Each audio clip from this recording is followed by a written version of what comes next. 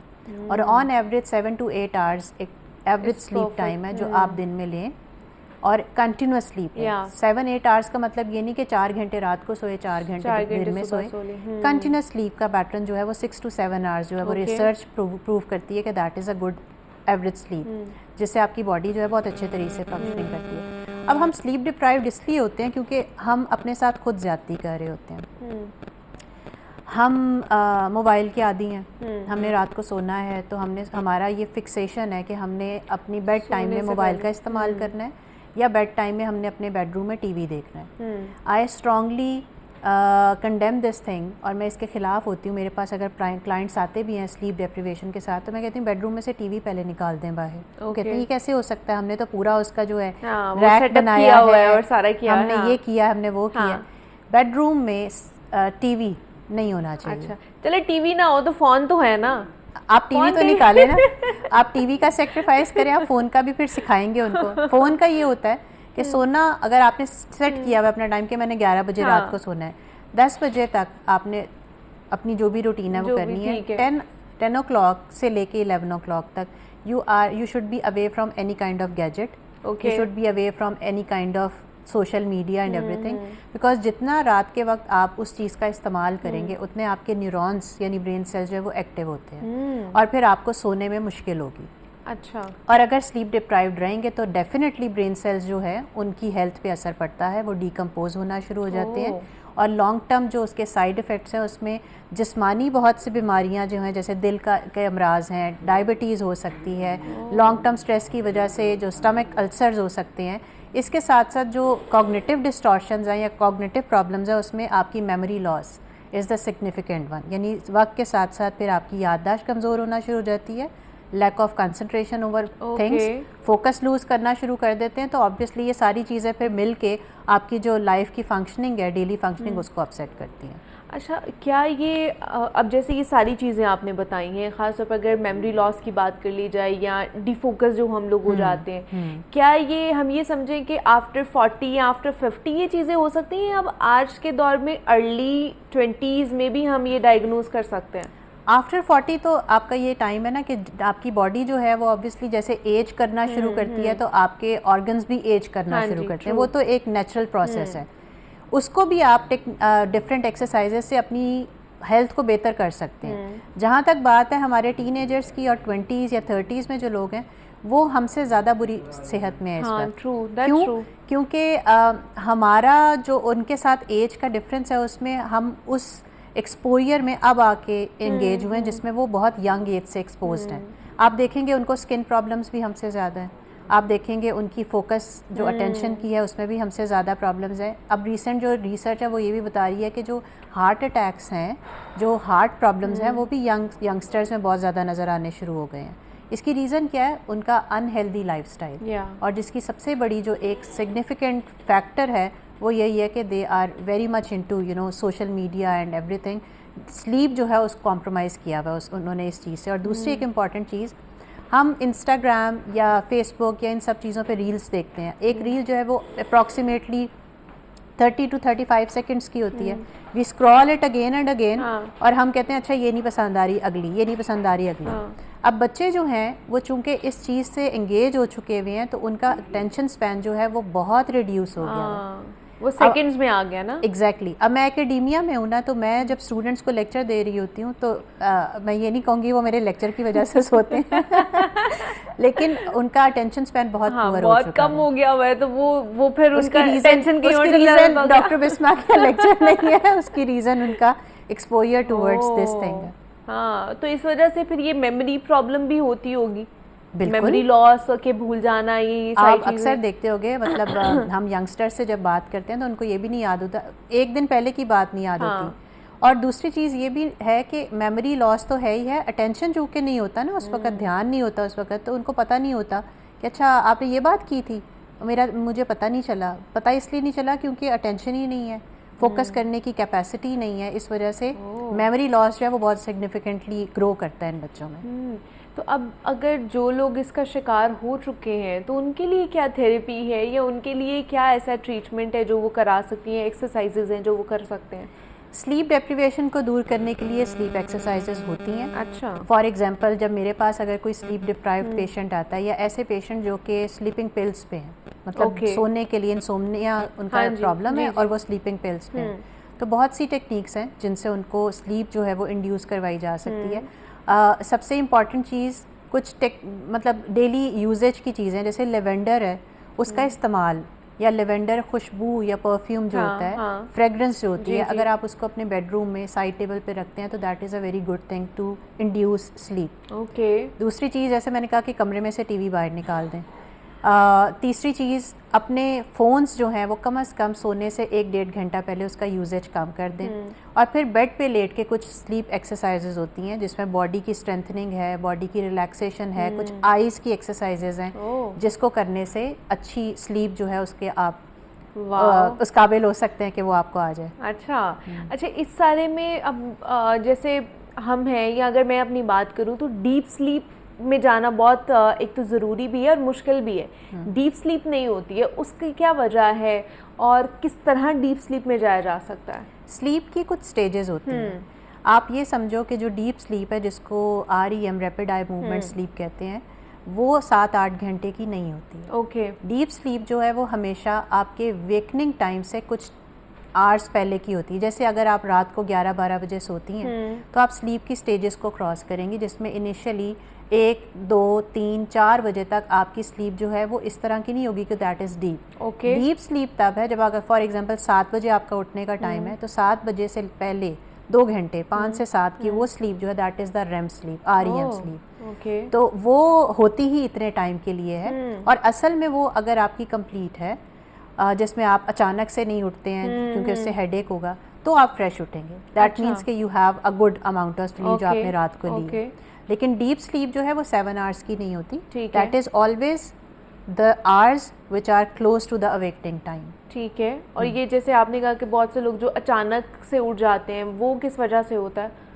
کچھ لوگوں کو سلیپنگ سکنس بھی ہو سکتی ہے. کچھ لوگوں کی نیند جو ہے وہ جس کو کہتے ہیں بہت کچی نیند ہے, ذرا سی آہٹ سے, ذرا سی آواز سے, ذرا سے بیڈ پہ کوئی سویا ہوا اور ہلا ہے تو اس کی نیند جو ہے وہ کھل جاتی ہے. Obviously there are individual differences, لوگوں کے اپنے اپنے طریقے ہوتے ہیں.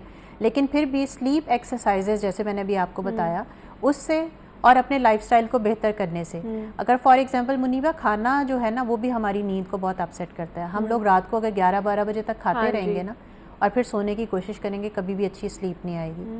کافی اور چائے کا استعمال جو ہے وہ لوگ کہتے ہیں ایک ٹرینڈ بنا ہوا ہے, جی رات کو ہم نے لیٹ نائٹ کافی اور چائے پینی ہے. دیٹ از بیڈ بیکاز وہ بھی انسومنیا کریٹ کرتا ہے. تو یہ چیزیں جو ہیں ان کا استعمال کم کریں, ٹائم آف سلیپ سے پہلے کر دیں. میں یہ نہیں کہتی چھوڑ دیں, لیکن کم از کم اس کا ٹائم جو ہے وہ فکس کریں, تو پھر سلیپ اچھی بھی آئے گی اور ڈیپ سلیپ بھی آئے گی. ہاں ایگزیکٹلی. تھوڑا بہت ایکسرسائز کر لیا کریں سونے سے پہلے, وہ بھی بڑا اچھا ہے, ایک آپ کو تھیراپی دیتی ہے اور اسے بھی آپ کی ریلیکس ہو جاتی ہے نا باڈی, تو آپ کو جلدی سلیپ آ جاتی ہے, جلدی نیند آ جاتی ہے. تو اس سے آپ نے گھبرانا نہیں ہے. کوئی بھی آپ کو پرابلم ہو تو آپ نے صرف ہمیں یاد کرنا ہے, ڈاکٹر بسما کو یاد کرنا ہے, اور ہم آپ کو بتائیں گے کہ کس طرح کون سا سلیوشن جو ہے نا وہ آپ کے لیے بہتر ہے. لیکن خود سے کبھی بھی کوئی بھی چیز ڈائگنوز کر کے اس کا ٹریٹمنٹ خود سے نہیں کرنا ہے, کنسلٹ کرنا ہے ڈاکٹر کو, اور وہ آپ کو اچھے طریقے سے گائیڈ کر سکتا ہے کہ آیا آپ کو یہ ٹریٹمنٹ چاہیے بھی ہے کہ نہیں ہے، یا آپ کو صرف گائیڈنس ہی چاہیے کسی پرابلم کے حوالے سے؟ رمضان کے دوران امراض قلب کا شکار جو افراد ہیں ان کو اپنی ڈائٹ کا خیال رکھنا بہت ضروری ہوتا ہے، کیونکہ ناقص خوراک کا استعمال جو ہے وہ دل کے امراض میں اضافے کا بھی باعث بنتا ہے، لیکن اگر غذا کا استعمال احتیاط سے کریں تو جو قلبی امراض ہیں اس پر قابو پایا جا سکتا ہے۔ اومیگا 3 فیٹی ایسڈز دل کی بہتر صحت کے لیے بہت ضروری ہیں، جس کا بہترین ایک ذریعہ مچھلی کا بھی استعمال ہے۔ اب اس کے ساتھ ساتھ کہتے ہیں کہ پتوں والی جو سبزیاں ہیں جیسے پالک آ جاتی ہے، ساگ، دھنیا اور پودینہ، اور ساتھ ہی ساتھ وائٹامنز، منرلز اور اینٹی آکسیڈنٹس جیسی غذائیں وہ آپ کے لیے بہت ضروری ہے۔ اب ان میں کیونکہ کیلوریز کم ہوتی ہیں اور فائبر کی مقدار زیادہ ہوتی ہے، جس کی وجہ سے یہ غذائیں دل کی صحت کو بہتر رکھنے میں مدد دیتی ہیں۔ اس کے علاوہ کون سی ایسی غذائیں ہیں جو آپ کی سوزش کو، آپ کے بلڈ پریشر کو، آپ کے کولیسٹرول کو جو لیول ہے اس کو کم کر کے آپ کی دل کی صحت کو بہتر بناتی ہے، اس پر آج ہم نے بات کرنی ہے۔ اور اس پہ بات کرنے کے لیے ہمارے ساتھ نمرہ زاہد موجود ہیں اسٹوڈیوز میں، جو کہ کلینکل نیوٹریشنسٹ اینڈ ڈائٹیشین ہے، تو ان سے بات کرتے ہیں۔ نمرہ، آپ کو ویلکم کہتے ہیں ٹرانسمیشن میں، کیسی ہیں آپ؟ ٹھیک ہیں جی الحمدللہ میں ٹھیک ہوں، thank you so much for invite. Nimra, کیونکہ ماہ رمضان چل رہا ہے اور اس میں بہت سے لوگ ہیں جو کہ اس بیماری کا شکار ہوں گے، خاص طور پر ہارٹ کے پرابلمس کا شکار ہوں گے، تو ان کے لیے رمضان میں ڈائٹ پلان کس طرح کا ہونا چاہیے؟ کون سی چیزیں ان کو کھانی چاہیے، کون سی چیزیں نہیں کھانی چاہیے انہیں؟ اچھا، سب سے پہلے تو رمضان مبارک میں جو پیشنٹس ہوتے ہیں ہارٹ والے، ان کو سب سے پہلے اپنے ڈائٹیشین یا جو ان کا جو کارڈیولوجسٹ ڈاکٹر ہوتے ہیں ان سے پہلے سارا پوچھ لینا چاہیے کہ ہم روزے رکھ سکتے ہیں، کیونکہ کچھ ہارٹ پیشنٹ والے جو مریض ہوتے ہیں ان کی سٹیج بہت زیادہ سویئر ہوتی ہے جس میں وہ روزے بھی نہیں رکھنے دیتے، لیکن جو رکھ رہے ہوتے ہیں ان کو سب سے پہلے اپنی بیلنس ڈائٹ رکھنی چاہیے، جس کے اندر ان کا proper portion of fruits and vegetables کا، اس میں ان کی جو ڈرنکس ہے وہ شوگری نہ ہو، وہ فریش ہوں، اس کے بعد جو کاربز ہیں وہ ان کے جو ہیں وہ ریفائنڈ کاربز نہ ہو، ٹھیک ہے۔ اس کے بعد جو ہے جیسے کہ ہم سحری کی بات کرتے ہیں، تو سحری میں ان کو چاہیے کہ وہ ایسی ہیلدی چیزیں لیں جس کے اندر اوٹس آ گئے، جس کے اندر اسٹرابریز یا بیریز وغیرہ آ گئی، اور دہی کا استعمال کریں، اور کھجور جو ہے ان کے لیے بہت اچھی ہے، اور پھر اس کے اندر اگر انڈے کا استعمال کریں، کیونکہ انڈا بہت اچھا ہے دل کے مریضوں کے لیے، لیکن زردی کے بغیر، کیونکہ جن لوگوں کو کولیسٹرول کا پرابلم ہوتا ہے وہ زردی کے بغیر انڈا لیں۔ اوکے۔ اور پھر اگر انڈے کا ہم آملیٹ بنا رہے ہیں تو اس کے اندر سب سے زیادہ ضروری جو ہے ہم گرین چلیز جو ہوتی ہیں وہ لیں، اور جو اسپینش ہوتی ہے پالک وہ لیں، کیونکہ یہ گرین لیوی ویجیٹیبلز ہیں اور ان کے اندر وائٹامن سی وغیرہ ہوتی ہے جو رچ ہوتی ہیں، اور اس میں یہ ہارٹ پیشنٹس کے لیے بہت اچھا ہوتا ہے۔ پھر اس کے بعد جو پھر ہم افطار کی بات کرتے ہیں، تو افطار میں آپ کو چاہیے کھجور سے آپ روزہ اپنا افطار کریں، اس کے بعد جو ہے فروٹ سیلڈز وغیرہ لیں جس کے اندر ورائٹی آف فروٹس ہوں، اور اس میں آپ بیریز کا استعمال ضرور کریں، چاہے وہ اسٹرابریز ہو جائیں یا بلو بیریز ہو جائیں، اور اس کے بعد ہم جو ہے ایپل لے سکتے ہیں، بنانا لے سکتے ہیں، کیونکہ بنانا جو ہوتا ہے وہ ہائپر ٹینشن والے پیشنٹس کے لیے بہت اچھا ہوتا ہے، اچھا، وہ جو ہوتا ہے وہ آپ کا بلڈ پریشر کو ریڈیوس کرتا ہے۔ اس کے بعد پھر اس کے اندر ہم جو نٹس یا سیڈس لے سکتے ہیں، سیڈس آپ کو پتہ ہے اومیگا 3 کے اندر بہت زیادہ ان کے رچ ہوتے ہیں، اس میں ہم جیسے فلیکس سیڈس اور چیا سیڈس، جیسے چیا سیڈس جتنے چھوٹے ہیں لیکن ان کا جو کام ہے وہ بہت زیادہ ہے اور صحت کے لیے وہ بہت اچھے ہیں، تو چیا سیڈز آپ اپنے جوس کے اندر بھی اسپرنکل کر سکتے ہیں، اپنے فروٹ سیلڈس کے اندر بھی کر سکتے ہیں، آپ اپنا پانی کے اندر بھی چیا سیڈز اس کو اوور نائٹ سوک کر کے ہارٹ پیشنٹس لے سکتے ہیں، جی پی سکتے ہیں۔ اور جو فرائیڈ آئٹمس ہیں ان سے تو انہوں نے وہ بالکل ایوائڈ کرنے ہیں، جو ہارٹ پیشنٹ ہوتی ہیں ان کو ہم یہی ریکمینڈ کرتے ہیں یا وہ گرلڈ چیزیں لیں یا وہ بیک چیزیں لیں۔ اوکے۔ تو جو پکوڑا وغیرہ یا فرائیڈ رول اور سموسا کچھ ہارٹ پیشنٹس کا بہت دل کرتا ہے، تو اگر ان کا دل بھی کرتا ہے تو ان کو آپ گرل کر دیں ہلکے سے آلیو آئل میں یا فلیکس سیڈز آئل میں، کیونکہ یہی دو آئلس جو ہیں ان لوگوں کے لیے بہت اچھے ہیں۔ اور آپ جو ہے والنٹس کا استعمال بہت زیادہ کریں، کیونکہ والنٹس جو ہیں وہ رچ ان اومیگا 3 ہیں، اور جو یہ ہمارے کولیسٹرول لیولز کو بھی کم کرتے ہیں، اور وہ اسٹڈی میں یہ بتا رہے تھے کہ جو والنٹس ہوتے ہیں وہ آپ کا جو ہارٹ ڈیزیز، جتنی بھی ہارٹ ڈیزیز ہوتی ہیں وہ 22% جو ہوتی ہیں وہ ان کا رسک جو ہوتا ہے وہ کم کر دیتی ہیں۔ اس کے بعد اگر کچھ لوگ جیسے ہوتے ہیں وہ افطار میں کھانا پسند کرتے ہیں, باقی چیزیں لینا نہیں پسند کرتے, تو ان کو بھی یہی چاہیے کہ آپ اپنی ایک جو سفید آٹے کی روٹی ہوتی ہے اس کے ساتھ کوئی ایسا جو بھی کڑی بنی ہوئی ہے یا کوئی کباب لے لیں جو آلیو آئل میں فرائیڈ ہو, یا سرسوں کا تیل بھی استعمال کر سکتے ہیں. اور جو سیکرٹ انگریڈینٹس ہوتے ہیں ہارٹ پیشنٹس کے لیے, جیسے ہلدی ہو گئی جو بہت اچھی ہوتی ہے, یا وہ سینیمم سٹکس ہو گئی, تو وہ آپ اپنے کری میں بھی استعمال کریں, اپنے کبابز میں بھی ان کی جو ایڈیشن ہے وہ زیادہ کریں, کیونکہ ان سے ان کا کولیسٹرول لیول جو ہوتا ہے وہ کم ہوتا ہے. اب جیسے آپ نے کہا کہ آٹا کس طرح کا استعمال انہیں کرنا چاہیے اگر روٹی انہوں نے کھانی ہے, تو ہارٹ کے پیشنٹ جو ہے وہ یہ جو چکی کا آٹا, گندم کا آٹا یا وائٹ آٹا یا ہول گرین کس طرح کا آٹا وہ استعمال کریں؟ اچھا, ان کے لیے آٹا یہ ہوتا ہے کہ جو پیور آٹا ہوتا ہے, جو گندم کا پیور آٹا ہوتا ہے وہ استعمال کرے, اس کے اندر کوئی ملاوٹ نہ آئی ہو, یا جو ملٹی گرین آٹے ہوتے ہیں, آج کل 4 آٹے جو مکس ہر جگہ مل رہے ہیں جس میں باجرہ, بیسن, گندم یہ سب ہوتے ہیں, تو اس کا استعمال کریں. اور اس کو استعمال کرنے کے لیے آپ اپنی روٹی کے اندر تھوڑا سا آلیو آئل ڈال لیں, یا فلیکس سیڈز آئل ڈال لیں. یہ جو 2 آئل ہیں یہ ہارٹ پیشنٹس کے لیے بہت اچھے ہیں, تو اس کی آپ روٹی بنا کے کھا سکتے ہیں. اب وہ چاہے آپ سحری میں لیں یا افطار میں لیں, وہ ان کے اوپر ڈیپینڈ کرتا ہے. اور کچھ لوگ ہوتے ہیں مطلب سحری بھی کرتے ہیں, افطار بھی, اور اس کے بعد وہ کھانا بھی پسند کرتے ہیں, تو اس میں یہ چاہیے کہ آپ اپنی افطار میں بالکل کم چیزیں کھائیں, اور جو کھانے کے ٹائم ہے اس ٹائم بالکل 1 روٹی کھائیں, اور اس کے ساتھ جو آپ کو چیزیں پسند ہے. اور سیلڈ کا استعمال بہت زیادہ کریں, کیونکہ وہ جو ہے وہ رچ ہے ان کے وائٹامنس میں اور منرلس میں, جو آپ کی ہارٹ کی امیونٹی سسٹم اور یہ سارا ہوتا ہے اس کو یہ لو نہیں ہونے دیتے. اچھا, جیسے اب ہمارے یہاں پہ تو ہم سنتے ہیں نا کہ اومیگا 3 اگر آپ نے لینا ہے وہ صحت کے لیے بڑا اچھا ہے, خاص طور پہ ہارٹ ہیلتھ کے لیے بڑا اچھا ہے, تو ہمارے دماغ میں صرف مچھلی آتی ہے کہ شاید اسی سے ہمیں مل رہا ہوتا ہے. تو اس موسم میں کیا فش کھا سکتے ہیں جن کو ہارٹ کا پرابلم ہے؟ فش جو ہے وہ آپ کھا سکتے ہیں اس موسم میں, لیکن ایک وہ ہوتا ہے نا کہ آپ کا جو ہوتا ہے ڈائٹری ہیلتھ کے لیے کتنی ضروری ہے کتنی نہیں, تو جو 1 اونس فش ہوتی ہے ہارٹ پیشنٹس والے وہ کھا سکتے ہیں. اور وہ ان کو چاہیے جو زیادہ فیٹی فش ہو, یا جو وائٹ فش ہوتی ہے جس میں ٹونا آ گیا, یا وہ سیلمن آ گیا, یا ٹراؤٹ فش جو ہوگی, وہ ہارٹ پیشنٹ یوز کر سکتے ہیں اس موسم میں. اور اومیگا 3 کے اور بھی بہت زیادہ ہمیں صرف فش لگتی ہے, اس میں آلیوز آ گئے, آلیو آئل ہو گیا, پھر والنٹس, نٹس ہو گئے, پمکن سیڈز ہو گئے, سن فلاور سیڈز وغیرہ, فلیکس سیڈز, چیا سیڈز, اور باقی جو فروٹس ہیں جس میں اسٹرابریز جو ہیں وہ بھی اومیگا 3 اور وائٹامن سی میں رچ ہوتی ہیں. اچھا جی ٹھیک ہے, وہ ان سارے سورسز سے بھی اپنا فیٹی ایسڈز خاص طور پر اومیگا 3 جو ہے نا اس کو پورا کر سکتے ہیں. اچھا, دوسرا اس کے علاوہ جس طرح اینٹی آکسیڈنٹس کی ہم بات کر رہے تھے کہ وہ بھی ان کے لیے بڑا امپورٹنٹ ہے, تو وہ کون سی فوڈ سے انہیں مل سکتے ہیں؟ اچھا, اینٹی آکسیڈنٹس جو ہوتے ہیں وہ ہمیں یہ بیریز وغیرہ سے مل سکتے ہیں, ایپل سے مل سکتے ہیں, گرین لیوی ویجیٹیبل سے مل سکتے ہیں, اور گارلک سے مل سکتے ہیں. جیسے ہمارے پرانے زمانے میں بھی لوگ بولتے تھے کہ جو دل کے مریض ہوتے ہیں ان کو بھائی لہسن ضرور کھلایا کریں. تو کچھ لوگ جو ہیں وہ ان کو چاہیے جن کا بہت زیادہ سویئر کنڈیشن ہو جاتی ہے, ہارٹ اسٹروک ہونے لگ جاتا ہے, جو ہارٹ اٹیک سے ابھی گزرے ہوتے ہیں, تو ان کو چاہیے اپنا بیفور بریکفاسٹ جو ہے, جیسے بیفور سحور جو ہے, آپ لوگ 1 کلو گارلک کا لے لیں اور اس کو پانی کے ساتھ آپ نے لینا ہے. تو وہ آپ کا جو ہے جو کولیسٹرول ہے, بیڈ کولیسٹرول, اس کو کم کرتا ہے, اور آپ کا جو بلڈ پریشر ہے اس کو نارمل رکھتا ہے, اور یہ جو ہے 18% آپ کی جو ریڈیوس کر دیتا ہے ساری ہارٹ ڈیزیزز کو.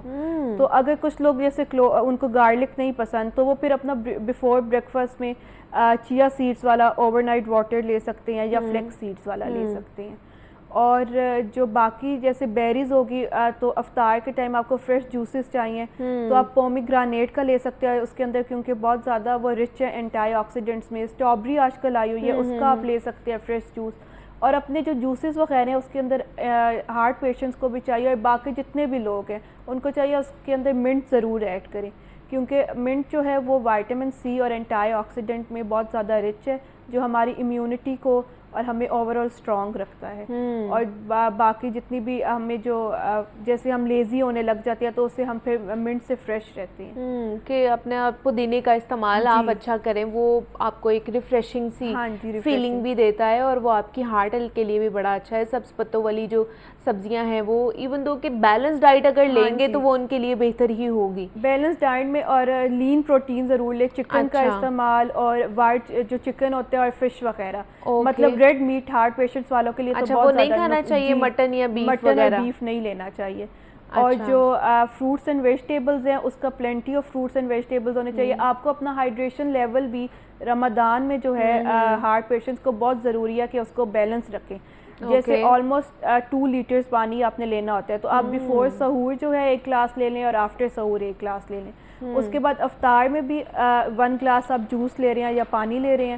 اور افطار کے بعد جب تک آپ سوتے نہیں ہیں اس ٹائم ہر 1 آور کے بعد آپ کو اپنا پانی کی جو ہے 1 گلاس لینا چاہیے, یا تھوڑا تھوڑا پانی پیتے جائے تاکہ آپ کا ہائیڈریشن لیول جو ہے وہ ٹھیک رہے. کیونکہ اگر آپ کا ہائیڈریشن لیول نہیں ٹھیک رہے گا تو آپ کو رمضان کے اندر ہارٹ فٹیگ اور لیتھارجک اور یہ ساری چیزیں ہو سکتی ہے. اچھا, کیا یہ ان کو زیادہ کافی یا چائے اس کا استعمال کرنا چاہیے جن کو ہارٹ پرابلم ہے؟ ان کو کافی اور چائے کا استعمال کم کرنا چاہیے. اس کے اگر ہم دیکھیں آلٹرنیٹیو میں دیکھیں تو آپ کو گرین ٹی کا ہارٹ پیشنٹس والوں کو استعمال کرنا چاہیے, کیونکہ گرین ٹی جو ہے وہ آپ کے ہارٹ پیشنٹس والوں کے لیے بہت اچھی ہے. اس کے اندر آپ جو کولیسٹرول لیولز ہوتے ہیں, جو اسٹروک کا ہمیں ہونے کا ڈر ہوتا ہے, وہ اس کے ریڈیوس کر دیتی ہے رسک وغیرہ. اور گرین ٹی کے اندر اگر آپ الائچی ڈال لیں اور سونف ڈال لیں اور پودینہ, تو یہ ہارٹ پیشنٹس والوں کے لیے, اور جنجر بھی, تو یہ بہت زیادہ اچھا ہے. تو میں سب کو یہی ریکمینڈ کرتی ہوں ہارٹ پیشنٹس والوں کو کہ بھئی اگر کیفین آپ نے انٹیک کرنی ہے تو اس کو بالکل 1 کپ جو ہے پورے دن میں لے, چاہے وہ چائے کی صورت میں لے یا کافی کی صورت میں لے, لیکن اس کے آلٹرنیٹ میں آپ گرین ٹی جو ہے اس کا استعمال زیادہ کریں. ٹھیک ہے. اچھا, جو ہارٹ کے پیشنٹ ہے کیا وہ یہ جو ڈیری پروڈکٹس ہوتی ہیں ان کا استعمال کر سکتے ہیں؟ جی, یہ ان کے لیے مطلب لو فیٹ ملک ہو جائے یا لو فیٹ جو یوگرٹ ہوتی ہے وہ آپ استعمال کر سکتے ہیں, کیونکہ فل فیٹ آپ نہیں کر سکتے, وہ پھر آپ کے باڈی کے اندر کولیسٹرول لیول جو ہے بیڈ کولیسٹرول ہمارا اس کو ہائی کر دیتے ہیں.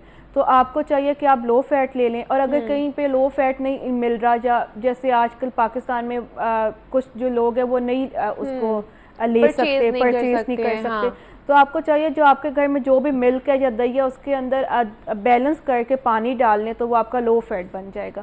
تو آپ پھر لو فیٹ اس طرح سے لے سکتے ہیں. اور دوسرا یہ بھی کہتے ہیں کہ آپ اس کو جو آپ کا دودھ بوائل ہوا ہوا ہے اس کے اوپر سے آپ بلائی اتار لیں, اور آپ اس کو 2 دفعہ بوائل کر کے اس کی بلائی اتار لیں تو آپ کا لو فیٹ ملک بن جاتا ہے, میں چینج ہو جاتا ہے. تو یہ سمپل سی ریمیڈیز ہوتی ہیں جو ہم گھر میں ہی کر سکتے ہیں. ضروری نہیں ہوتا کہ جناب ہم باہر سے مہنگی جو ہے نا وہ چیزیں خریدیں, ہم گھر میں بھی یہ ساری چیزیں کر سکتے ہیں.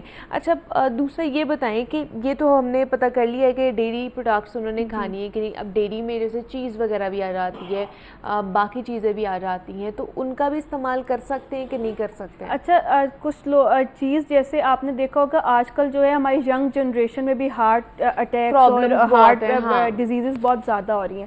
تو ان کو چاہیے کہ جو ینگ پیشنٹس ہیں جیسے وہ برگرز وغیرہ پھر بھی کھا رہے ہوتے ہیں تو اس کے اندر چیز کا استعمال ہوتا ہے, تو اس کو وہ ایوائڈ کریں.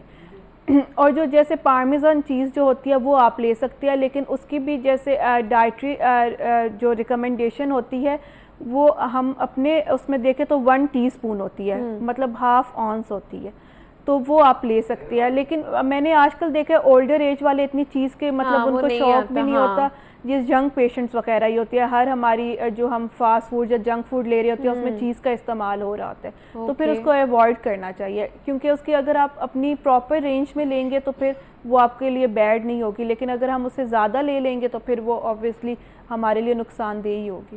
اچھا, یہ افطار میں جو ہماری یہ جوسز اور خاص طور پر وہ جو ڈرنکس بن رہی ہوتی ہیں, میٹھے مشروبات بن رہے ہوتے ہیں, ان کا استعمال کرنا چاہیے ان پیشنٹس کو کہ نہیں؟ ان کا استعمال تو ویسے باقی سب کو بھی نہیں کرنا چاہیے, کیونکہ ایک دم پھر بہت زیادہ باڈی کے اندر شوگر آ جاتی ہے, آپ پورا دن روزے کی حالت میں ہوتی ہے, پھر آپ لیں شوگری ڈرنکس وغیرہ, تو اس سے پھر ایک دم آپ کا جو شوگر لیول ہے وہ ہائی ہو جاتا ہے. تو ان پیشنٹس کو چاہیے کہ یہ فریش چیزوں کی طرف جائے، فریش جوسز کی طرف جائے، لیمنیڈ کی طرف چلے جائیں، یا پانی کے اندر جو سمپل آپ لیمن یا منٹ وغیرہ ڈال کے یہ لے لیں. باقی یہ جو ہمارے روح افزا وغیرہ، ٹینک وغیرہ، ان سے یہ سب اوائڈ کریں. یہ اوائڈ کرنا اور چاہیے. یہ لوگ مطلب افطار میں اگر کچھ لوگ ہوتے ہیں جو دودھ کا لینا پسند کرتے ہیں تو یہ ملک شیک کی صورت میں لے سکتے ہیں. اچھا. اور اس میں چینی کا استعمال بھی کم کریں تو پھر ان کے لیے یہ اچھی ہے. ٹھیک ہے. اور کیا نمرا ان لوگوں کو خاص طور پہ جن کو دل کا پرابلم ہوتا ہے، کیا انہیں ایکسٹرا ملٹی وائٹامنز یا پھر سپلیمنٹس کا بھی استعمال کرنا چاہیے کہ نہیں؟ جی کچھ لوگ ہوتے ہیں ان کو ڈاکٹرز یا ڈائٹیشین وغیرہ ہم خود ہی ریکمینڈ کر سکتے ہیں اومیگا 3 کے سپلیمنٹس، یا جو ہارٹ ہیلدی سپلیمنٹس ہوتے ہیں، جو ہیلدی اومیگاز ہوتی ہیں، جس میں وہ والے ہم سپلیمنٹس ان کو ریکمینڈ کر دیتے ہیں.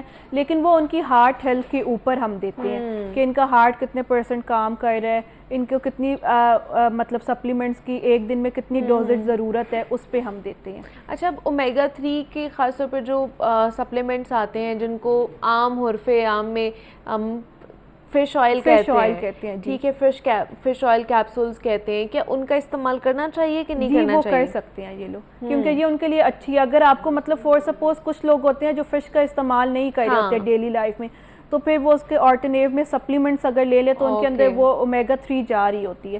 کیونکہ ہمارے پاکستان میں ایسے بہت کم سورسز ہوتے ہیں اومیگا 3 کے، یا لوگوں کو پتہ ہی نہیں ہوتا کہ یہ بھی اومیگا 3 کا سورس ہے، تو پھر وہ سپلیمنٹس کی طرف جاتے ہیں. اور کچھ لوگ ہوتے ہیں مطلب وہ نیچرل ڈائٹ کے چھوڑ کے سپلیمنٹس کی طرف جانا زیادہ وہ سمجھتے ہیں.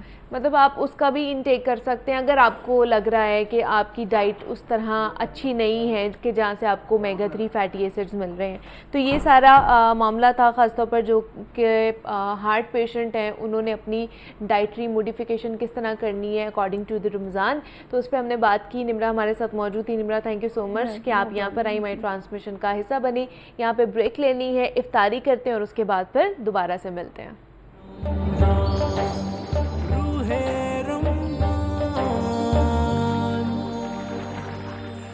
روح رمضان کی ٹرانسمیشن میں آپ سب لوگوں کو خوش آمدید کہتے ہیں. جناب، رزق اللہ تعالیٰ کی ایسی نعمت ہے جس کی تقسیم کا اختیار اللہ تعالیٰ نے خود اپنے پاس رکھا ہے. اللہ تعالیٰ بعض لوگوں کو کشادہ اور وسیع رزق عطا کرتا ہے اور بعض لوگوں کے رزق میں تنگی فرما دیتا ہے. ایک منظم ضابطے کے مطابق اللہ تعالیٰ تمام مخلوقات کو اپنے وقت پر رزق پہنچاتا ہے اور دنیا میں ہر انسان کشادہ رزق کے لیے کوشاں بھی رہتا ہے، لیکن بعض اوقات اسے پوری طرح کامیابی نہیں ملتی ہے. قرآن اور حدیث میں بعض اعمال کو رزق کی ترقی کے لیے بہترین سبق جو ہے وہ قرار دیا گیا ہے. چونکہ رزق حلال عین عبادت ہے، لہٰذا اللہ تعالیٰ جسے چاہتا ہے اسے رزق عطا فرماتا ہے. لیکن بعض دفعہ انسان کی اپنی بدعمالیاں اور کوتاہیاں اس کے رزق میں بے برکتی، کمی یا محرومی کا بھی سبب بن جاتی ہے. آج کم و بیش ہر آدمی رزق میں بے برکتی کی شکایت کر رہا ہوتا ہے، معاشرے میں تنگی کا رونا رو رہا ہوتا ہے، لیکن ان اعمال کو اختیار نہیں کرتا جو رزق میں کشادگی اور فراوانی کا باعث بنتے ہیں. رزق میں کشادگی کا سبب بننے والے اعمال میں سے سب سے اہم عمل جو ہے نا وہ گناہوں کو چھوڑنا ہے.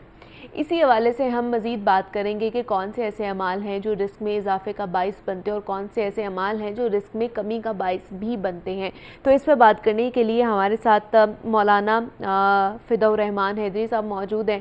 ان سے بات کرتے ہیں اور ان سے جانتے ہیں کہ کس طرح ہم اپنے رزق میں اضافہ کر سکتے ہیں اور ان سے جانتے ہیں کہ رزق حلال کی اہمیت کیا ہے، فضیلت کیا ہے. اور فدا الرحمان صاحب، آپ کو خوش آمدید کہتے ہیں ٹرانسمیشن میں. فدا الرحمان صاحب، رزق حلال کے حوالے سے ہم نے بات کرنا ہے. کہتے ہیں کہ رزق حلال بھی ایک عبادت کے زمرے میں آتی ہے. کیوں اس کو رزق حلال کو عین عبادت کیوں کہا جاتا ہے؟ بسم اللہ الرحمن الرحیم. ان الحمد للہ والصلاة والسلام علی من لا نبی بعد. قال اللہ عز وجل فی کتاب المجید والبرہان الرشید یا ایہا الناس کلوا مما فی الارض حلالا طیبا واشکروا نعمت اللہ ان کنتم ایاہ تعبدون. بہت بہت شکریہ یادآوری کا. آج بھی ہمیشہ کی طرح اہم موضوع کا انتخاب کیا گیا ہے رزق حلال کے حوالے سے. آپ کا سوال کہ رزق حلال کمانے کو عین عبادت کیوں کہا جاتا ہے، میں اس کا ایک تحقیقی جواب دینا چاہوں گا کہ احادیث میں کوئی ایسی حدیث صراحت سے نہیں ملتی کہ جس میں رزق حلال کمانے کو عین عبادت قرار دیا گیا ہو۔ البتہ دیگر احادیث سے اس کی اہمیت اور اس کی افادیت، اس کی فضیلت وہ ہمیں ملتی ہے۔ اور پھر اگر عقلی طور پر اس کی توجیہ کی جائے تو وہ یوں ہے کہ جب میں حلال کماؤں گا تو اس حلال کمانے کے نتیجے میں میرا کھانا، میرا پینا، میرا اوڑھنا بچھونا سب کچھ جو ہے وہ حلال کے مطابق ہوگا تو عبادت بن جائے گا۔ باقی عین عبادت کے حوالے سے صراحت اور وضاحت سے کوئی حدیث نہیں ملتی۔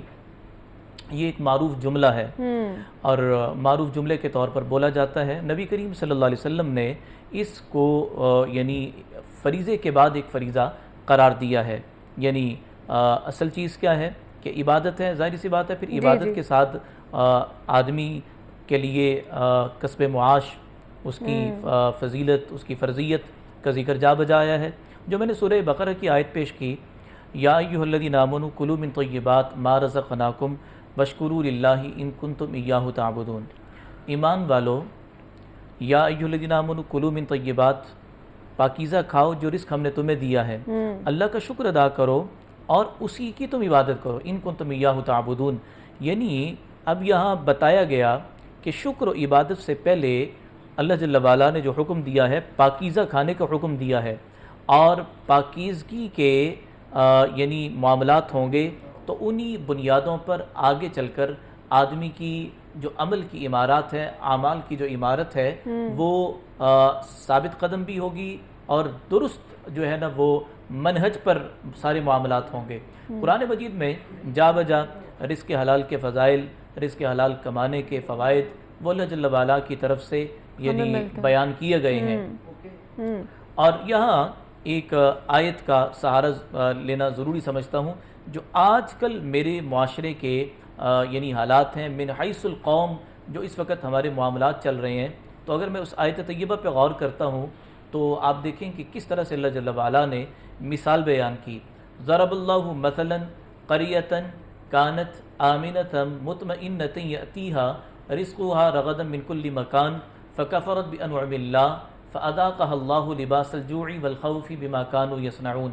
اللہ جل وعلا نے ایک بستی کی مثال بیان کی، اس بستی والوں کو رزق بڑی فراوانی اور آسانی سے میسر تھا، فکفرت بانعم اللہ، انہوں نے اللہ جل وعلا کی نعمت کی ناشکری کی، فاذاقها اللہ لباس الجوع والخوف بما كانوا یصنعون، اللہ جل وعلا نے دو قسم کے یعنی ان کے اوپر ان کو لباس ان کو پہنا دیے۔ وہ دو قسم کے لباس کیا تھے؟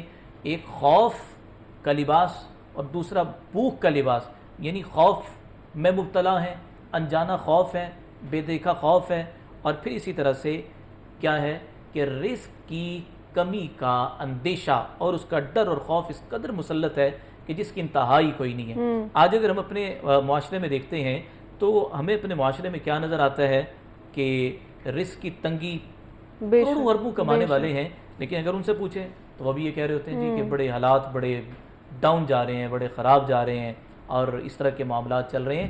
در حقیقت وہ جو رزق حلال کا جو تصور قرآنی ہے، تصور دینی ہے، اس تصور سے ناآشنا ہو کر ایک آدمی آج حلال و حرام کی تمیز کیے بغیر وہ یہ سمجھتا ہے کہ بس میں کما ہی رہا ہوں نا، میری محنت تو لگ رہی ہے۔ یہ لازم نہیں ہے کہ آدمی کی محنت ہوگی تو وہی حلال ہوگا۔ حلال ہونے کے لیے شریعت مطہرہ کے قوانین کو دیکھا جائے گا، احکامات خداوندی کو دیکھا جائے گا کہ یہ آیا شریعت کے مطابق جائز ہے بھی کہ نہیں جائز۔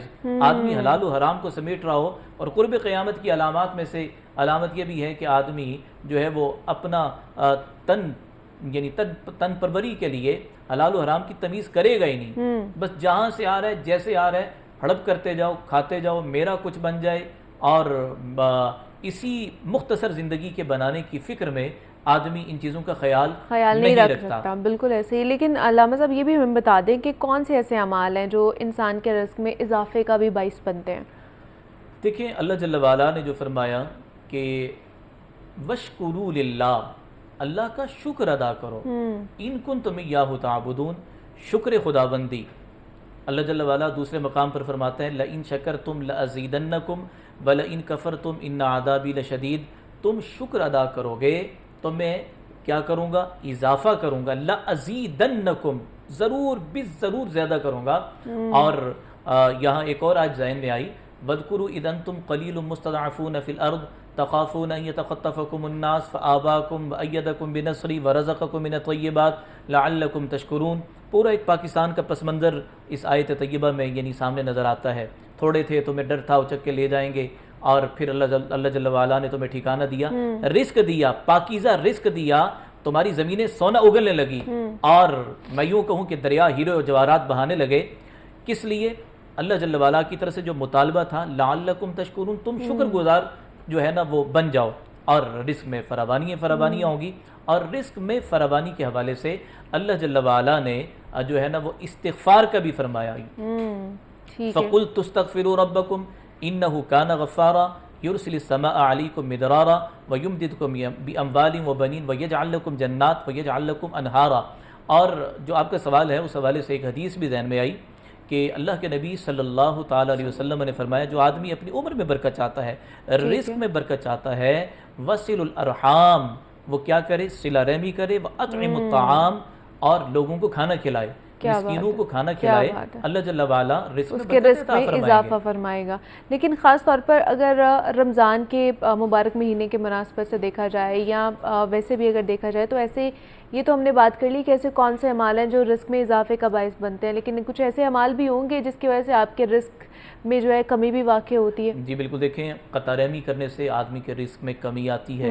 پھر اسی طرح سے ملاوٹ کرنے سے اور دھوکہ دہی, یہ ساری وہ چیزیں ہیں کہ جس سے رزق میں کمی آتی ہے. بالخصوص وہ چیزیں جو اللہ جل وعلا کی طرف سے حرام کردہ ہیں. اور قرآن مجید تو صاف لفظوں میں کہہ رہے ہیں کہ اللہ جل وعلا صدقات کو بڑھاتے ہیں, یعنی اس میں برکت عطا فرماتے ہیں. اور سود میں نحوست ہے.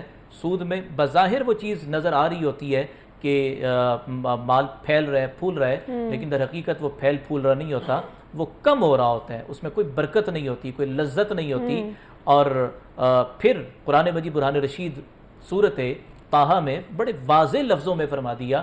اور یوں سمجھیں کہ جو آپ کا سوال ہے اس حوالے سے سمندر کو کوزے میں بند کر دیا. پوری اکانومی اگر دیکھا جائے تو اس آیت طیبہ میں ہم جو ہے نا ہمیں وہ نظر آتی ہے وَمَنْ أَعْرَضَ عَنْ ذِكْرِي فَإِنَّ لَهُ مَعِيشَةً ضَنْكًا وَنَحْشُرُهُ يَوْمَ الْقِيَامَةِ أَعْمَى. جو آدمی ہمارے ذکر سے اعراض کرے گا اس کے لیے معیشت سکیڑ دی جائے گی. چیزیں ہیں لیکن استعمال نہیں کر پا رہا ہوگا. اب دیکھیں صرف پیسے ہی کی بنیاد پر, بہت سارا پیسہ ہو لیکن مارکیٹ میں چیز نہیں ہے تو پیسہ کیا کرے گا؟ ٹھیک ہے, تو اس لیے رزق نام ہے جو ضرورت کی چیز ہو. اللہ جل وعلا اپنے خزانوں سے عطا فرمائے, میری ضرورت کے باقدر ہے. اور دیکھیں قرآن مجید برہان رشید نے جہاں جہاں اہل ایمان کی علامات کو بیان کیا, ایمان بالغیب کے ساتھ, اقامت صلاۃ کے ساتھ, ایتاء زکوٰۃ, وَمِمَّا رَزَقْنَاهُمْ يُنْفِقُونَ, ہمارے دیے ہوئے رزق میں سے وہ خرچ کرتے ہیں. تو بنیادی طور پر جب ہم قطع رحمی کریں گے تو رزق میں کمی آئے گی. مہمان کے حوالے سے اگر اس کی ناقدری کریں گے تو رزق میں کمی آئے گی. اور پھر اسی طرح سے بے نمازی کے معاملات ہیں, نماز نہیں پڑھیں گے تو رزق میں کمی آئے گی. نمازوں کا اہتمام ہو, شریعت کے مطابق زندگی گزارنے کا اہتمام ہو. رب العالمین کا وعدہ ہے من عمل صالحا من ذکر او انثی وهو مؤمن فلنحیینہ حیاتا طیبہ. جو مرد اور عورت ایمان کی حالت میں نیک عمل کرے گا ہم اس کی زندگی کو گلے گلزار بنا دیں گے. فلنحیینہ حیاتا طیبہ. سبحان اللہ, سبحان اللہ. اور علامہ صاحب حضور پاک صلی اللہ علیہ وسلم کی زندگی میں سے کوئی ہمیں بتائیے کہ ان کی زندگی سے ہمیں کیا تعلیمات ملتی ہیں رزق حلال کے حوالے سے؟ نبی کریم صلی اللہ تعالیٰ علیہ وسلم نے دیکھیں رزق حلال کے حوالے سے آپ صلی اللہ علیہ وسلم تو یوں سمجھے نا کہ قرآن کی ایک عملی تصویر ہیں. حضرات صحابہ کرام علیہ الرضوان آپ کے فیض یافتہ ہیں, صحبت یافتہ ہیں. اور نبی کریم صلی اللہ علیہ وسلم نے جو رزق حلال کے حوالے سے دیکھیں کہ جو آدمی لقمہ حرام لے گا اس کی دعائیں قبول نہیں ہوں گی. اور پھر اسی طرح سے کہ حرام رزق پر تو کوئی وعدے ہیں ہی نہیں ہیں بلکہ وہ الٹا پکڑ کا سبب بنیں گے. اس لیے نبی کریم صلی اللہ علیہ وسلم نے رزق حلال کا اہتمام فرمایا. اور نبی کریم صلی اللہ علیہ وسلم کی اگر حیات طیبہ کو دیکھیں تو آپ صلی اللہ علیہ وسلم اظہار نبوت سے قبل جو ہے وہ تجارت میں شریک ہوئے، اور پھر آپ نے سچے تاجر کی کتنی بڑی فضیلت بیان فرمائی کہ سچا تاجر قیامت کے دن میرے ساتھ یوں میرے ساتھ ہوگا. اور پھر قرآن مجید کی آیت ہے کہ اے ایمان والو یا ایھا الذین آمنوا لا تأکلوا اموالکم بینکم بالباطل، آپس میں ایک دوسرے کا مال باطل طریقے سے نہ کھاؤ، یعنی صحیح طریقہ ہونا چاہیے، جو تجارت کے شرعی اصول ہیں ان کو اپنایا جائے. پھر نبی کریم صلی اللہ علیہ وسلم کا وہ واقعہ شخص یعنی صحابی رسول آپ صلی اللہ علیہ وسلم نے ان کو کلہاڑا دیا کہ جا کر اس سے لکڑیاں کاٹ کر بیچ کر اپنا گزران کرو، یعنی اس کو اپنے قدموں پہ خود کھڑا کر دیا نبی کریم صلی اللہ تعالیٰ علیہ وسلم نے. حلال کمانے کی ترغیب بھی مل گئی، اور ایسے کمانے کی ترغیب ملی کہ بیکاری نہیں بلکہ از خود معاشرے کو اپنے پاؤں پہ کھڑا کرنے کا ایک ایسا اصول دے دیا کہ آج جتنے لوگ معاشی لحاظ سے اگر مضبوط ہیں تو ان کا بنیادی فلسفہ یہی ہے کہ قوم کو اپنے قدموں پہ خود کھڑا کرنا. اچھا، آج کل علامہ صاحب یہ بھی بہت بحث چلتی ہے کہ ہمیں سمجھ نہیں آتی اب کون سا رزق حلال ہے، کس طرح اس کو کرنا ہے. فار ایگزامپل کہ جس طرح بہت سے لوگ جیسے یوٹیوب کر رہے ہوتے ہیں، اس سے پیسے کما رہے ہیں یا آن لائن پیسے کما رہے ہیں، تو کچھ یہ بھی سننے میں آتا ہے کہ جو یوٹیوب کی کمائی ہے وہ رزق حلال میں نہیں آتی ہے. لیکن صاف سی بات ہے، شریعت کے واضح اصول ہیں، کچھ چیزیں ہیں جو انڈر پروسیس چل رہی ہیں، لیکن کچھ چیزیں ہیں جو الحلال بین والحرام بین، حلال بھی واضح ہے، حرام بھی واضح ہے. فبینہما مشتبہات، ان کے درمیان جو مشتبہات ہیں ان سے آدمی کو بچے. یوٹیوب کے حوالے سے علماء کرام کے، مفتیان کرام کے فتاوی جات موجود ہیں. البتہ جو چیز حرام ہے، حرام چیز کو دکھا کر اگر کوئی آدمی پیسے کما رہا ہے، بنا رہا ہے تو وہ ناجائز ہے. باقی اگر کوئی جائز چیز کی تشہیر کر رہا ہے اور اس سے وارننگ کر رہا ہے تو اس کے بارے میں علماء کی اجازت کے فتاوی جات بھی موجود ہیں. رہی بات آن لائن بزنس کے حوالے سے، تو اس میں بہت ساری ایسی چیزیں ہیں جو مشتبہ ہیں، یعنی ابھی واضح طور پر اگر حکم شرع نہیں بھی لگا لیکن وہ ڈاؤٹ فل چیزیں ہیں، تو اس لیے ایمان والے کون ہیں جو مشتبہ چیزوں سے بھی بچتے ہیں. ہاں، جن چیزوں کے بارے میں علماء کرام کے فتاوی جات موجود ہیں جواز کے حوالے سے، وہ آپ کر سکتے ہیں. اس میں کوئی ممانعت نہیں ہے، آپ وہ اختیار کر سکتے ہیں. اچھا، جو لوگ دوسروں کا مال ناحق طریقے سے کھائیں گے یا پھر ناجائز طریقے سے کھائیں گے، کیا ان کے رزق میں بھی obviously کمی واقع ہوگی؟ ہاں جی بالکل. مال ناحق کھا کر اور غصب کر کے، ناجائز قبضے کر کے، ناجائز طریقوں سے کر کے، ہیرا پھیری کر کے، اور یہ آج کل جس طرح مہنگائی ہو رہی ہے، قیمتوں میں خرد برد کی جاتی ہے، تبدیلی کی جاتی ہے، منافع خوری کی جاتی ہے، کیا یہ بھی اسی زمرے میں آتا ہے؟ جی بالکل. دیکھیں کہ کسی کو تکلیف پہنچا کر، منافع کا جو اصول ہے نا وہ یہ ہے کہ آدمی نہ اپنے آپ کو نقصان میں ڈالے نہ خریدار کو نقصان میں ڈالے، یعنی تاجر کے لیے حکم یہ ہے.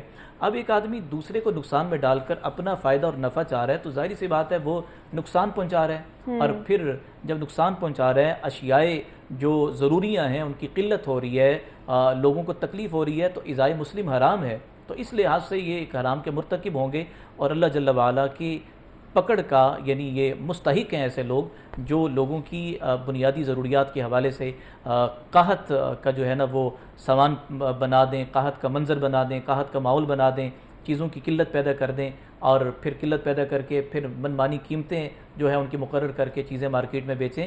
تو یہ لوگ در حقیقت بڑے ظالم لوگ ہیں، بڑے جابر لوگ ہیں، اور ہمارے معاشرے میں تو یہ چیزیں چل رہی ہیں. ایک آدمی یہ کہہ رہے جی میں حج اور عمرے کے لیے جا رہا ہوں، وہ کیا کر رہا ہے، وہ دوسری طرف سے اچھا خاصا لوگوں کو چوس کر، ان کا خون چوس کر، غرباء کا خون چوس کر کے اب جو ہے نا وہ صاحب وہ جا رہے ہیں جی کہ ہم نے بڑا تیر مار دیا ہے. اور پھر رمضان المقدس میں خاص طور پر ہمارے ہاں اخلاقی گراوٹ کے ایسے مظاہر نظر آتے ہیں. اللہ والے بھی موجود ہیں لیکن اکثر اوقات اس طرح کے معاملات نظر آتے ہیں.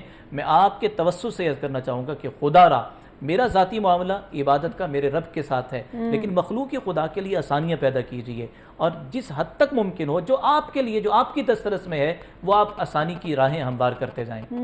لیکن ہمارے معاشرے میں یہ چیزیں بہت زیادہ عام ہوتی جا رہی ہیں. آپ نے بھی یہ وٹنس کیا ہوگا کہ کوئی اگر حرام چیز یا حرام رزق بھی کما رہا ہوتا ہے تو وہ اس کے اوپر اس طرح شرمندہ نہیں ہوتا، یا اس کو یہ نہیں فیل ہوتا کہ وہ حرام رزق کما رہا ہے.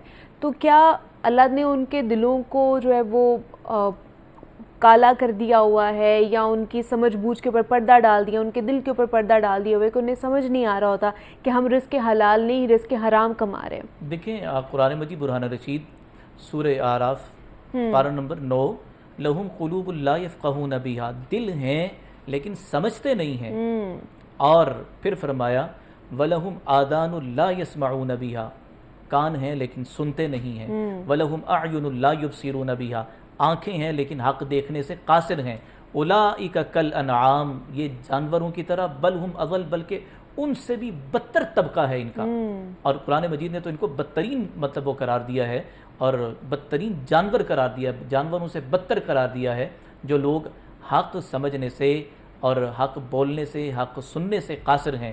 اور یہ معاشرے میں ایسے لوگ موجود ہیں، اور بڑی ڈٹائی سے پھر وہ اسی مال حرام میں سے خرچ بھی کر رہے ہوتے ہیں، دکھا بھی رہے ہوتے ہیں کہ یار یہ ہم نے کتنا کر لیا، فلانا کر لیا۔ قرآن یہ کہہ رہا ہے كَذَلِكَ زُيِّنَ لَهُمْ سُوءُ أَعْمَالِهِمْ، ہر ایک کے لیے اس کے برے اعمال مزین کر دیے۔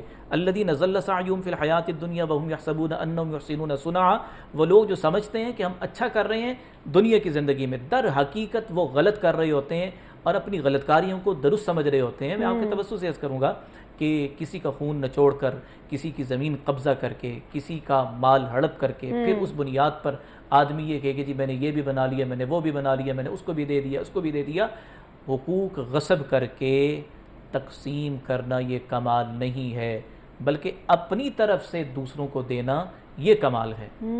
اور رمضان کے مہینے میں اگر آپ تقسیم کرتے ہیں یا لوگوں کے اندر بانٹتے ہیں، صدقہ کرتے ہیں، تو اس کا کتنا ثواب ہے؟ دیکھیں ہر چیز کی فضیلت بڑھ جاتی ہے رمضان المقدس میں، یعنی کوئی بھی نیکی ہم کرتے ہیں تو 70 گنا اس کے فضائل بڑھ جاتے ہیں۔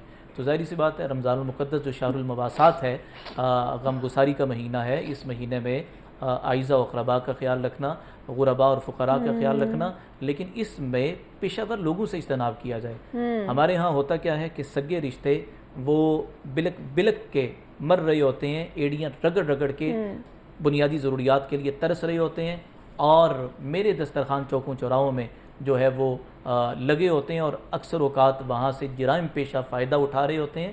یہ مجھے تھوڑا سا دیکھنا ہوگا کہ میں نے کہاں خرچ کرنا ہے، کیسے خرچ کرنا ہے، شریعت کا حکم کیا ہے، شریعت کا مزاج کیا ہے۔ تو ایسے کن کن لوگوں کو شریعت نے ہمیں کیا کیٹیگریز یا ایسے کون سے لوگ بتائے ہیں کہ جن کے اوپر ہم خرچ کر سکتے ہیں اپنا رزق کے حالات؟ دیکھیں آتی ذی القربی حقہ والمسکین وابن السبیل، سب سے پہلے قریبی رشتہ دار ہیں، پھر اس کے بعد غربا، فقراء، مسکین ہیں، اور اسی طرح سے قریبی پڑوسی ہیں ان کا خیال رکھا جائے، قریبی اعزاء و اقارب ہیں ان کا خیال رکھا جائے۔ سب سے پہلے آتی ذی القربی یعنی بہن بھائی ہیں، ماں باپ تو مطلب وہ میری کفالت میں ہیں، بہن بھائی بھی میری کفالت میں ہیں، ان کا حق بنتا ہے، بہنیں ہیں ان کو پوچھا جائے، بھائی ہے ان کو پوچھا جائے۔ اور آپ نے شروع میں پوچھا تھا نا کہ رزق میں فراوانی کا، اور ایک بات یہاں عرض کروں کہ خصوصاً اگر بہنیں جوان ہیں، شادی شدہ ہیں، یا غیر شادی شدہ بھی ہیں، بہنوں کو پوچھنا، ان کو ہدیہ تحفہ دینا، یہ بھی رزق میں فراوانی کا سبب ہے۔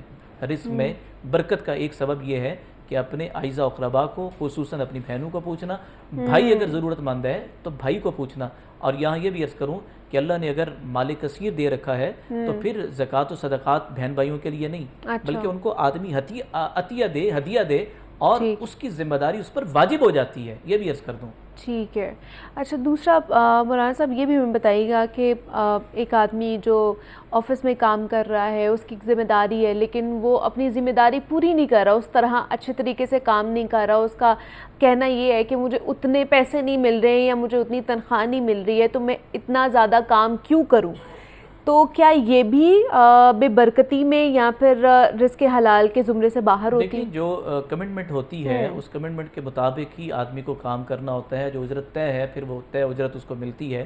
لیکن اگر کام زیادہ لیا جا رہا ہے اور اجرت معاہدے کے مطابق نہیں دی جا رہی تو یہ ظاہری سی بات ہے جو اجرت دینے والے ہیں وہ قصوروار ہیں، کیونکہ حدیث میں آتا ہے کہ مزدور کا پسینہ خشک ہونے سے پہلے ان کی اجرت ان کو دے دی جائے۔ اور دوسری بات یہ کہ جو کمٹمنٹ ہے کہ میں نے اتنے گھنٹے کام کرنا ہے یا اتنا کام کرنا ہے، اگر میں اس میں کیا کر رہا ہوں، خرد بدھ کر رہا ہوں، تو قرآن کہہ رہا ہے وَلَا تَنْقُصُ الْمِكْيَالَ وَالْمِيزَانَ، کہ ناپنے تولنے میں کمی نہ کرو۔ اب اس میں ناپنے تولنے میں ایک حصی طور پر یعنی ایک ہم فزیکل کسی چیز کو تولتے ہیں، اور دوسرا معنی مفسرین نے یہ کیا ہے کہ جتنا وقت کسی کو دیا ہے اتنا وقت پورا خرچ کرنا۔ اگر اس وقت میں آدمی ڈنڈی مار رہا ہے تو وہ ناپ تول میں کمی کا مرتکب ہوگا، اور ناپ تول میں کمی کے حوالے سے ہلاکت کا جو ہے نا ان کو کہا گیا کہ ان کے لیے ہلاکت ہے جو ناپ تول میں کمی کرتے ہیں۔ مطلب کہ وہ اگر اپنا پورا کام نہیں کر رہے ہیں تو وہ اسی زمرے میں آ جاتے ہیں۔ دوسرا مولانا صاحب یہ بھی ہمیں بتا دیں کہ جیسے آپ نے کہا کہ استغفار بھی بڑا ایک اچھا ذکر ہے جس سے آپ کے رزق میں اضافہ ہوتا ہے، اسی طرح اور کوئی ذکر و اذکار ہمیں بتائیں یا وظیفہ بتائیں جس طرح اللہ پاک کے 99 نام ہیں، کیا ان میں سے ایسی کوئی چیز ہے جو کہ ہم پڑھ سکتے ہیں؟ سورہ شورى پارہ نمبر 27 کی آیت ہے، اللہ لطیف بعبادہ یرزق من یشاء وہو القوی العزیز۔ یہ آیت 70 مرتبہ صبح میں اور شام میں پڑھ لی جائے، اللہ تعالیٰ غنی فرمائے گا، اللہ اپنی جناب سے عطا فرمائے گا۔ لیکن اگر کوئی یہ کہے جی کہ کتنے سارے ہم نے علماء کو پڑھتے پڑھاتے دیکھا لیکن ان کی زندگیوں میں تو ظاہری کوئی آسودگی نظر نہیں آتی، آسودگی صرف ظاہر کے مال و متاع سے نہیں ہوتی، آسودگی قلب کی بھی ہوتی ہے، اور ظاہری طور پر کم ہے لیکن آدمی کو اطمینان قلبی حاصل ہوتا ہے کہ جو میسر ہے اس پر میں رب کا شکر گزار ہوں اور مطمئن ہوں۔ اور یہ اطمینان قلبی کا حاصل ہو جانا، میں یہ کہتا ہوں کہ اربوں خربوں کی دولت سے بڑی چیز یہ ہے کہ آدمی مطمئن ہے، جو رب نے دیا ہے اس پر راضی ہے، اس پر جو ہے نا وہ فرحت و مسرت اور انبساط کا جو ہے نا وہ اظہار کرتا ہے، تو اس پہ اللہ جل وعلا خوش ہوتے ہیں۔ لیکن اللہ سے ہم نے ہر نعمت مانگنی ہے، ہر آسائش مانگنی ہے، ہر ضرورت کی چیز اعلیٰ کوالٹی میں مانگنی ہے، اس کے خزانوں میں تو کوئی کمی نہیں ہے۔ بے شک ایسے ہی ہے، وہ تو ہم سے بڑھ کے ہماری کہہ لیں کہ سوچ سے بڑھ کر ہمیں عطا کر رہا ہوتا ہے۔ تو رزق حلال کمانے کے حوالے سے ہم بات کر رہے تھے کہ آپ کس طرح اپنے رزق میں برکت پیدا کر سکتے ہیں، مزید اس میں اضافہ کر سکتے ہیں۔ تو ہمارے ساتھ مولانا فدا الرحمان صاحب موجود تھے۔ مولانا صاحب بہت شکریہ آپ کے وقت کا کہ آپ نے ہماری ٹرانسمیشن کا حصہ بنے۔ اسی نوٹ پر ہمیں اجازت دیجیے، اپنا بہت سارا خیال رکھیے گا، کل آپ سے دوبارہ ملاقات ہوگی، اللہ حافظ۔